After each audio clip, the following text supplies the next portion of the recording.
मसीह में मेरे प्रिय विश्वासी, आज जब हम इस दुनिया को देखते हैं, हर जगह, हर जाति, हर धर्म में कहीं ना कहीं अशांति नहीं है, लड़ाइयाँ हैं, दंगा फसाद है और तनाव है, और कहीं ना कहीं शीत युद्ध चल रही है। इस परिस्थिति में कैसे हम कह सकते हैं कि अपने समाज को, अपने भविष्य को हम शांति में बनाए रखें और शांति के द्वारा समाधान और खुशियां हमारे जीवन में हो। जब हम फिलिस्तीन और इसराइल के बारे में चर्चा करते हैं, वहां भी अभी युद्ध चल रही है। रूस और यूक्रेन के बीच में भी आधुनिक हथियारों से विरासत युद्ध चल रहा है, जिनमें हजारों सैनिकों ने अपनी जान की कुर्बानी दी और आम लोगों का भी जान चली गई। ऐसे युद्ध के समय में हम कैसे कह सकते हैं कि आपके जीवन में परमेश्वर की शांति हो। जब हम इन घटनाओं को देखते हैं मेरे प्रियो, ऐसा लगता है कि यह ईश्वर के द्वारा से एक योजना है कि हमें प्रताड़ित करें। परमेश्वर की ओर से हमें प्रताड़ना सहना पड़े, लेकिन नहीं प्रियो, ये परमेश्वर की ओर से नहीं है, ये शैतानिक षड्यंत्र है, क्योंकि शैतान ईश्वर की सुंदर सृष्टि को तहस नहस करने में तुला हुआ है। यह संसार को शैतान अपने ओर आकर्षित करते हुए इस सृष्टि को, जो सुंदर सृष्टि परमेश्वर ने बनाया, उसे तहस नहस करने में लगी हुई। मेरे प्रियो, परमेश्वर तो किसी का विनाश नहीं चाहता है, क्योंकि वह हमसे प्रेम करता है। परमेश्वर जब इस सृष्टि को बनाया, कहा अच्छा है।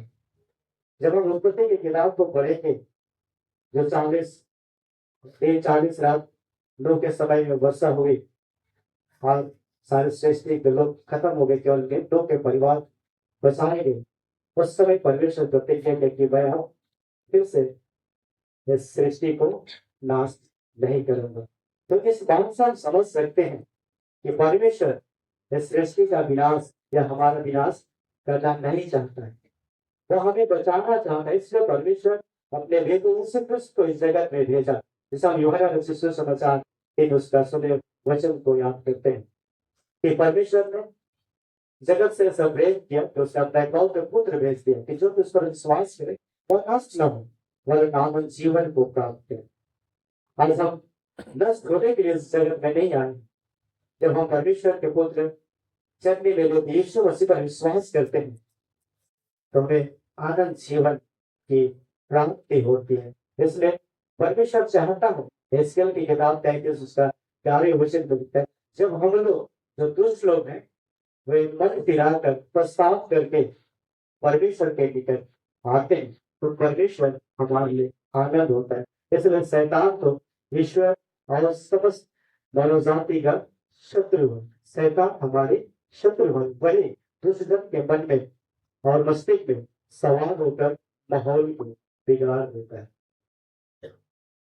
हम अपने जीवन में भी उस प्रकार के कार्य को देखते हैं कि माहौल को कभी कभी बिगाड़ा जाता है।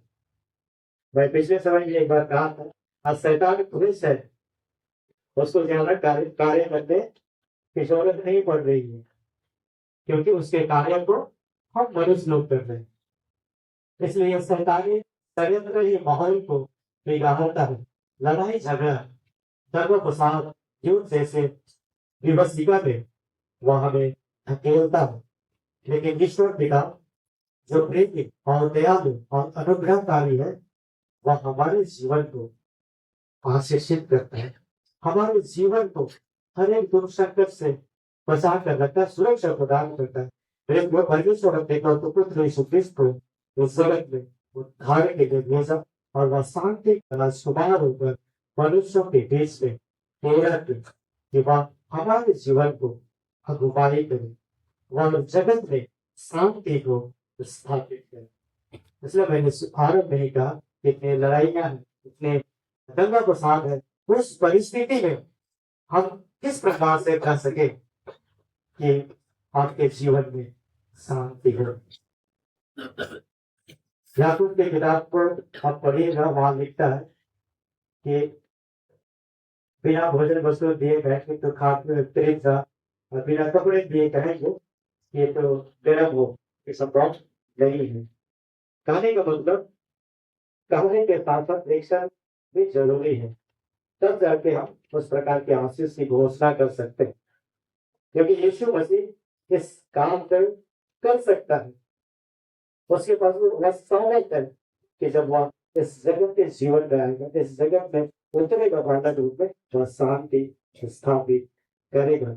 लेकिन उससे पहले कि जब हम अपने देश के लिए, अपने समाज के लिए शांति की प्रार्थना करते हैं, शांति की कामना करते हैं, उससे पहले कि हम अपने जीवन में उस शांति को प्राप्त करें, अपने घर में उस शांति का माहौल को बनाइए, तब जाके समाज में, भविष्य में और इस राज्य और इस देश में आप शांति को स्थापित कर सकते हैं।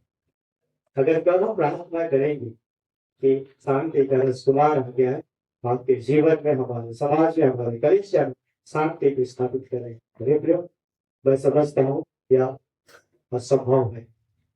जब हम उसको कार्य रूप में देंगे, तब जाके आपके जीवन में, हमारे जीवन में वह शांति परमेश्वर स्थापित करेगा। ऐसे परमेश्वर के पुत्र के आने के बारे में पहले ही भविष्यवाणी की गई थी। जब हम यशायाह के किताब को पढ़ते हैं, यशायाह 7 उसका 14 वचन, वहां लिखा है, सुनो एक कुंवारी गर्भवती होगी और पुत्र जानेगी और उसका नाम इम्मानुएल रखना, जिसका अर्थ है परमेश्वर हमारे साथ है। आज वह परमेश्वर वचन के माध्यम से हमारे साथ है, अदृश्य रूप से भी हमारे साथ है।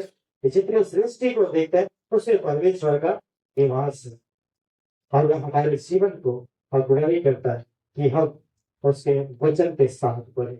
इसलिए जब हम यूहन्ना रचित सुसमाचार को पढ़ते हैं, वहां एक उसका एक अध्याय उसका एक वचन है, वहां आदि में वचन था और वचन परमेश्वर के साथ था। और जब हम 14 पद को पढ़ेंगे, पहला यूहन्ना रचित सुसमाचार एक उसका 14, वचन देहधारी हुआ और मनुष्यों के बीच में डेरा किया। इसलिए किया कि हमारे जीवन के हर एक दोष संकट दूर किए जाए।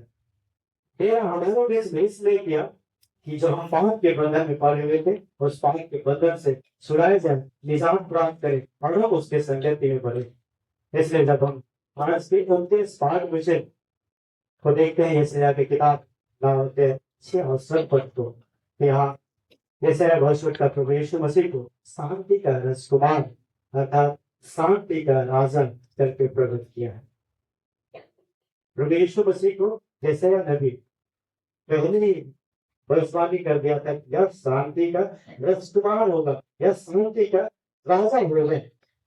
तब हम यशायाह की किताब को पढ़ेंगे, यशायाह 2:4 वहां लिखता है, वह जाति जाति के का न्याय करेगा और देश देश के लोगों के झगड़े को मिटाएगा और अपने तलवारें पीट कर हाल का फल बनाएंगे और अपने भलों को हंसुआ बनाएंगे। तब एक जाति दूसरी जाति के विरुद्ध फिर तलवार ना चलाएंगे और ना लोग भविष्य में युद्ध विद्या सीखेंगे। आज जब पूरे जगत को हम देखते हैं, हर एक देश के पास अलग अलग वेपन है, अलग अलग परमाणु बम है, और कभी कभी प्रदर्शनी के लिए दिखाया जाता है कि मेरे पास इतने सारे हथियार हैं, मेरे पास ये बम है। क्यों? क्योंकि वे अपने आप को शक्तिशाली प्रेजेंट करना चाहते कि मेरे पास सब कुछ है, तो मैं आपसे युद्ध में जीत सकता हूं। आप इससे समझ सकते हैं कि ऐसे परिस्थिति है, क्या देश में, क्या विश्व में शांति स्थापित होगी? नहीं। ये शब्द है जो ढाई अक्षर की बातें हैं, जो शब्द है प्रेम से ही इस जगत में, इस विश्व में शांति स्थापित हो सकती है। इसलिए यहाँ वचन लिखता है कि भविष्य में कोई भी युद्ध विद्या नहीं सीखेगी। आज के मुख्य संदेश है परमेश्वर के वचन के द्वारा से कि शांति के राजा और उसके राज में शांति होगी। यीशु मसीह शांति का राजा होकर आएगा और बस इस राज में शांति को स्थापित करेगा। फिर जब युद्ध और लड़ाई और झगड़ा को देखते हैं तो हर व्यक्ति की खोज होती है कि हम इस युद्ध की जगह से, इस लड़ाई की जगह से दूर होकर एकांत में शांति के साथ है। अगर परिवार में कभी कभी लड़ाई झगड़ा होती है, हम लोग का विश्वास करता हूँ कि आप लोग लड़ाई झगड़ा नहीं करते हैं क्योंकि आप मसीह के बेटे बेटी हो, लेकिन अक्सर कभी होता होगा तो हो सकता है पति पत्नी हो तो पति अलग हो जाता है, पत्नी अलग हो जाती है, लेकिन कुछ क्षण के लिए चुपचाप बैठ के या कोई प्रार्थना भी करता होगा या चुपचाप रहता होगा। कहने का मतलब हम जब उस परिस्थिति से गुजरते हैं तो लगता है थोड़ी देर हम अलग होकर शांति के साथ बैठते हैं।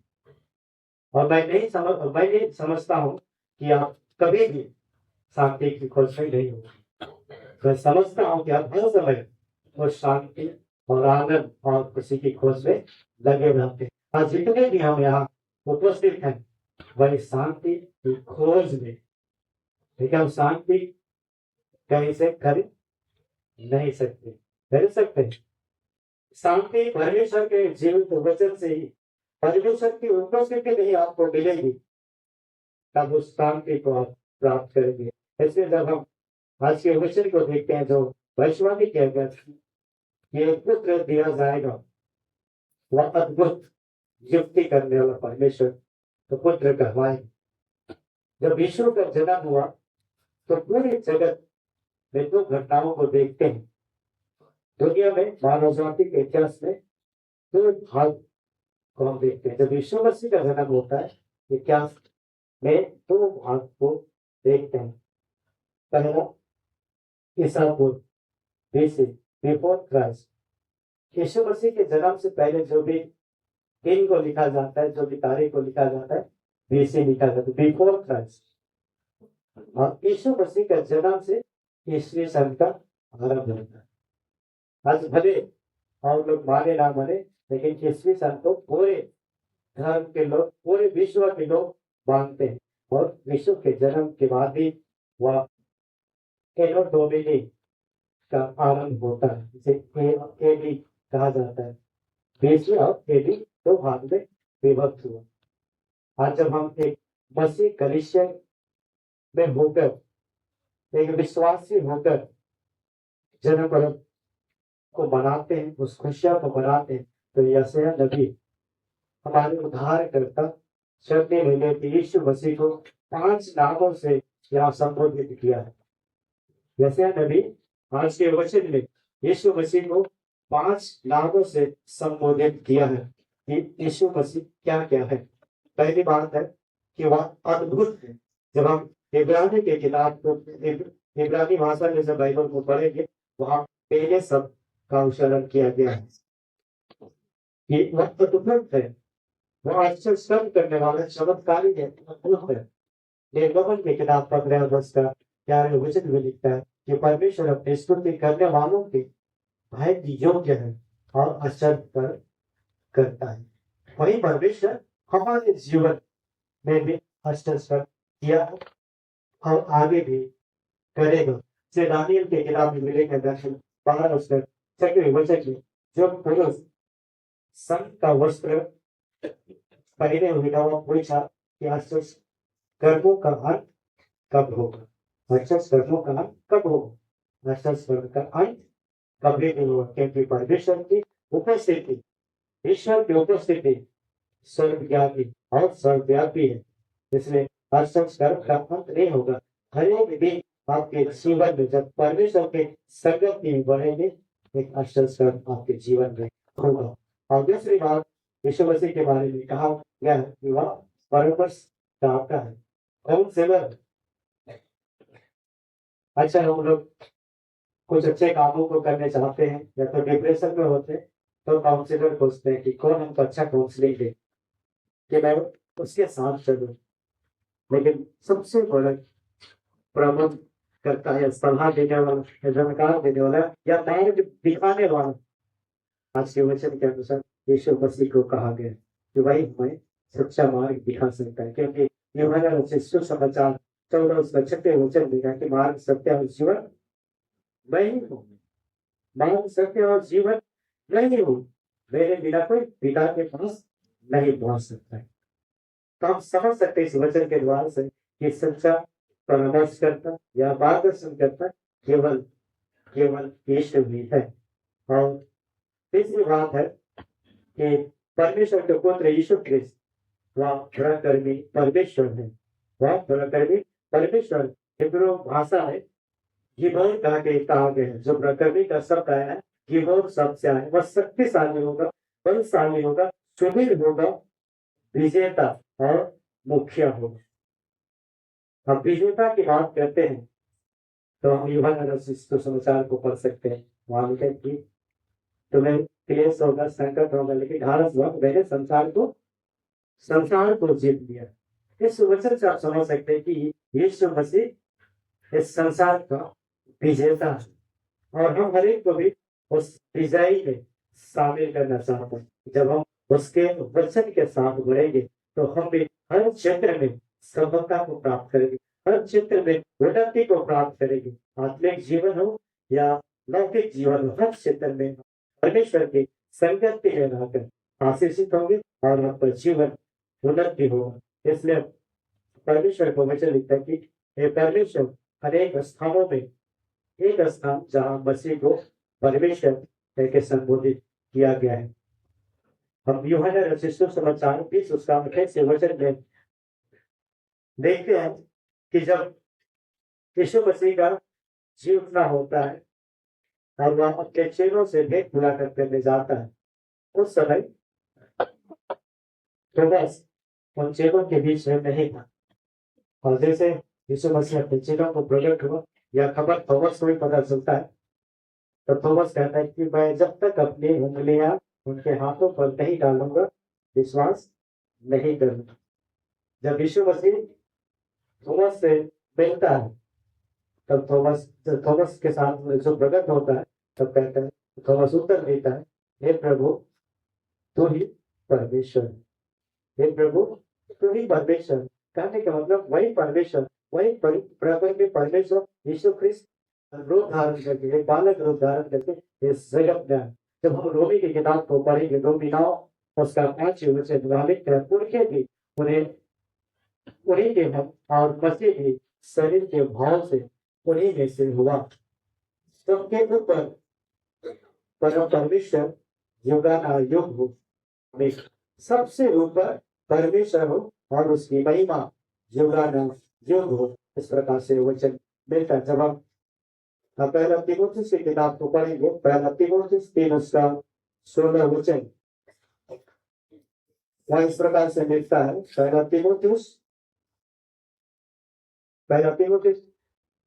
3:16 वचन में लिखा है, इनमें संदेह नहीं कि भक्ति का भेद गंभीर है, अर्थात वह जो शरीर में प्रकट हुआ, आत्मा में धर्मी ठहरा, स्वर्गदूतों को दिखाई दिया, अन्य जातियों में उसका प्रचार हुआ, जगत में उस पर विश्वास किया गया और महिमा में ऊपर उठाया गया। यीशु मसीह को भी महिमा में ऊपर उठाया गया।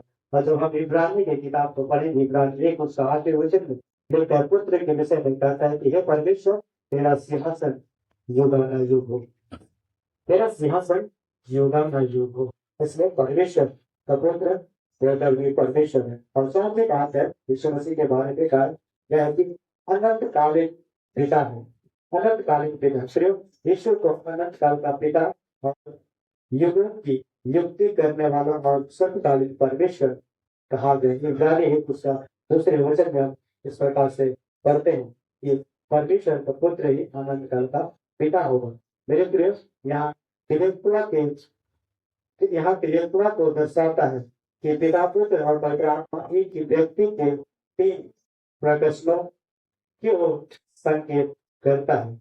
और दूसरी है कि परमेश्वर एक सर्वजनिक बुद्धि, धीरे पेड़ बनाए और सब स्थानों और पदार्थों में सामर्थ देने वाले परमेश्वर ने हमारे जीवन को वह सामर्थ वह शक्ति से परिपूर्ण करता है और परमेश्वर के स्वरूप में केवल नैतिक समर्था हमें मिलती है। और यीशु मसीह के बारे में 5 बार तब कहा गया है, 5वीं बात की घोषणा की गई है कि वह शांति का राजकुमार होगा। मेरे प्रियो, यीशु शांति से परिपूर्ण राजकुमार है।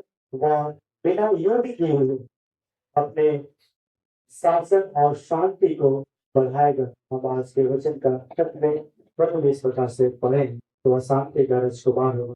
और ये सही 2 अध्याय का 2 से 4 पद भी हम पढ़ सकते हैं। और मीका नबी की किताब जो हमने कल पढ़ा 4 अध्याय 1 से 3 को भी पढ़ सकते हैं कि शांति का राजकुमार यीशु मसीह के बारे में कहा गया। और दूसरी बात है, यीशु मसीह के बारे में कहा गया है कि वह आनंद कालीन की बातें होगी। यीशु मसीह के बारे में अनंत कालीन की बातें 5 शब्द कहा गया है। यीशु मसीह परमेश्वर का जन होगा और यीशु मसीह की प्रभुता बढ़ती रहेगी और यीशु मसीह के राज्य में परिणाम स्वर्ग शांति होगी, कोई लड़ाई झगड़ा नहीं होगी। और चौथी बात यीशु मसीह के बारे में कहा गया कि वह दाऊद के सिंहासन से होगा। और 5वीं बात कहा गया है कि वह दाऊद के राज्य को संभालेगा। आज पूरे जगत जब क्रिसमस को सेलिब्रेट कर रहे हैं तो हमारे लिए भी यह चुनौती है, यह कहे हम किस प्रकार से आनंद माने। जब हम अपने चर्चों को अपने गिरजाघरों की सजावट को देखकर 3-4 चीजें हमारे लिए कॉमन लगता है कि वह चीज अगर ना लगाए तो अधूरा हो। जैसे पूरे चर्च के सेंटर में एक बड़ा सा तारा लगा हुआ है, देखिए बीच में सेंटर में तारा लगा हुआ है और चारों ओर देखिए छोटी छोटी लाइट के रूप में तारा जल रहा है। और यही तारा आज के उपदेश 5 वचन में हमने सुना कि तारा उदय हुआ और 3 ज्योति से उसको देख देख कर यीशु मसीह से भेंट करने के लिए। तो यह तारा अद्भुत तारा है कि आपके जीवन में वह रोशनी और आनंद को देना चाहता है। और दूसरी चीज हम देख रहे हैं चारों ओर ग्रीन कलर में है, क्या है? ये पूरा गोलाकार है। ये परमेश्वर के प्रेम को दर्शाता है कि परमेश्वर का प्रेम आपके जीवन में हमारे जीवन में कभी अंत नहीं होगा, वो प्रेम घूमते रहेगा। और तीसरा चीज हम इधर देख सकते हैं, मेरे लेफ्ट में आपके राइट में क्रिसमस ट्री, ये जीवन को दर्शाता है। एक पहला आदम के द्वार से पाप को लेकर आया और दूसरा आदम पेड़ में अपनी जान की कुर्बानी दिया और हमारे लिए उद्धार को कमाया। पहला आदम और दूसरा आदम यीशु ख्रिस्त गतसेमानी बारी में गोलगत्ता की चोटी में हमारे लिए जो कुर्बानी की, उसे पेड़ में ही दिया। जो पुरस्कार बना था वह पेड़ से ही बना था। यह पेड़ हमारे जीवन इस उद्धार का प्रतीक है या हरियाली का प्रतीक है।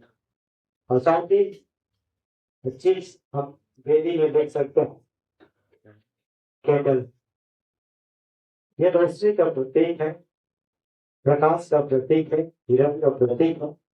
परमेश्वर चाहता है कि आपको परमेश्वर के वचन के द्वार से वह रोशनी दे। अधिकार की हर एक शक्तियां इस रोशनी के द्वार से दूर किए जाए। जब हम यीशु को अपने लिए उद्धार करता और शांति दाता के रूप में ग्रहण करेंगे तो निश्चय उसका प्रेम कभी खत्म नहीं होगा।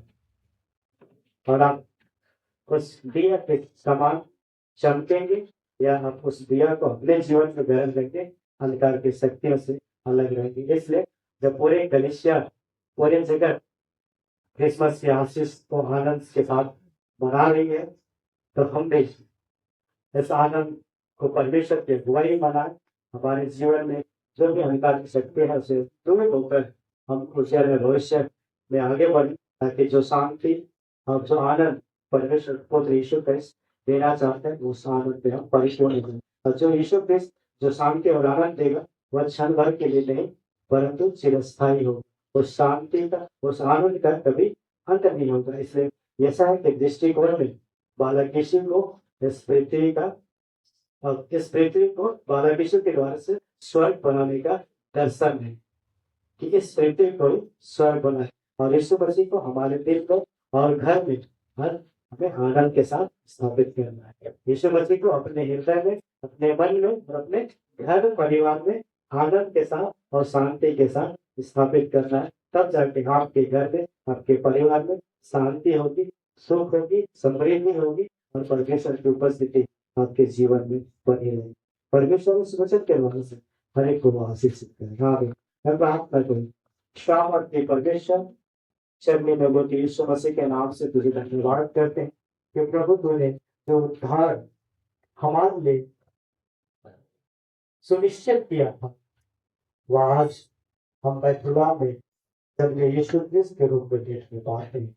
प्रार्थना है पिता परमेश्वर जो यशायाह की किताब में से हमने तेरे वचन को सुना है, हर एक को अगुवाई को, हर एक को आशीषित कर कि हर एक जो तेरे वचन में बने रहने तेरी आशीष को प्राप्त करें।